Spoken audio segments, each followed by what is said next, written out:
22শে August শুক্রবার প্রধানমন্ত্রী 3 metro রুটের সূচনা করেন। আর শুরুতেই মেট্রোর নতুন রুটের সমস্যা, ইয়েলো লাইনের কারণে ব্লু লাইনের সমস্যা, কিসের সমস্যা, কি বলছে মেট্রো কর্তৃপক্ষ জানবো। আবির ঘোষাল রয়েছে আমার সঙ্গে। আবির, দেখো, কবি সুভাষ বন্ধ হয়ে যাওয়ার পর শহীদ ক্ষুদিরাম থেকে মেট্রো চালাতে গিয়ে এমনিতেই সমস্যা চলছিল, তার কারণ সেখান থেকে রেক ঘোরাতে গিয়ে বিস্তর সমস্যার সম্মুখীন হতে হচ্ছিল। এরই মধ্যে নতুন করে যুক্ত হলো যে সমস্যা, সেটি হচ্ছে ইয়েলো লাইন চালু হওয়ার পর। তার কারণ হচ্ছে যে গতকাল রাতের পর থেকে যেটা দেখতে পাওয়া গিয়েছে সেটা হচ্ছে যে কোন ট্রেন দক্ষিণেশ্বর থেকে ছেড়ে বা শহীদ ক্ষুদিরামের দিক থেকে আসছে এয়ারপোর্ট পর্যন্ত যাবে তার কোনো নির্দিষ্ট ঘোষণা হচ্ছে না, ফলে অফিস টাইমে যাত্রীরা এক ভোগান্তির মধ্যে পড়ছেন। দ্বিতীয়ত হচ্ছে যে দক্ষিণেশ্বর থেকে যে মেট্রো যাবে হচ্ছে বিমানবন্দর পর্যন্ত, তাকে বরানগরে দীর্ঘক্ষণ দাঁড়িয়ে থাকতে হচ্ছে। তারপর নোয়াপাড়ার কাছে এসে তাকে যখন লাইন বদল করে ইয়েলো লাইনে প্রবেশ করতে হচ্ছে, তাতে যথেষ্ট সময় লাগছে।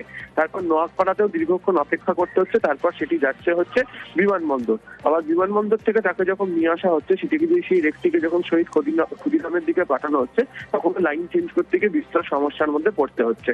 গতকাল থেকেই জানানো হয়েছিল যে ব্লু লাইনে পরিষেবা দেওয়া হবে হচ্ছে 284টি, সংখ্যা বৃদ্ধি করা হয়েছে। যদিও সেই সংখ্যা বৃদ্ধি করে সেখানে মেট্রো চালাতে গিয়ে দেখতে পাওয়া যাচ্ছে যে লাইন বদল করার ক্ষেত্রে, সিগন্যালিং এর ক্ষেত্রে বা ঘোরানোর ক্ষেত্রে যে সমস্যা, তাতে দীর্ঘ সময় ধরে দাঁড়িয়ে থাকতে হচ্ছে।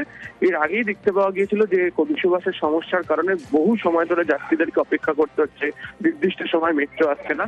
নতুন করে এই সমস্যা যুক্ত হওয়ার ফলে গোটা ব্লু লাইনের যে নেটওয়ার্ক, তা কার্যত সমস্যার সম্মুখীন। অফিস টাইমে চূড়ান্ত ভোগান্তির মুখে হচ্ছে যাত্রীরা, এবং তাদের অভিযোগ যে মেট্রো কর্তৃপক্ষ যথাযথভাবে স্টেশনগুলোতে অ্যানাউন্সমেন্ট করুন। মেট্রো কর্তৃপক্ষের বক্তব্য যে তাদের কাছে নির্দিষ্ট করে কোনো অভিযোগ আসেনি, তবে তারা চেষ্টা করছেন প্রত্যেকটা স্টেশনে অ্যানাউন্সমেন্ট করে কোন মেট্রো বিমানবন্দরের দিকে যাবে বা কোন মেট্রো ছেড়ে যাবে বিমানবন্দরের দিক থেকে, কোন স্টেশন ধরে আসবে, সেই সংক্রান্ত বিষয় যথাযথভাবে ঘোষণা তারা করবেন বলে জানিয়েছেন।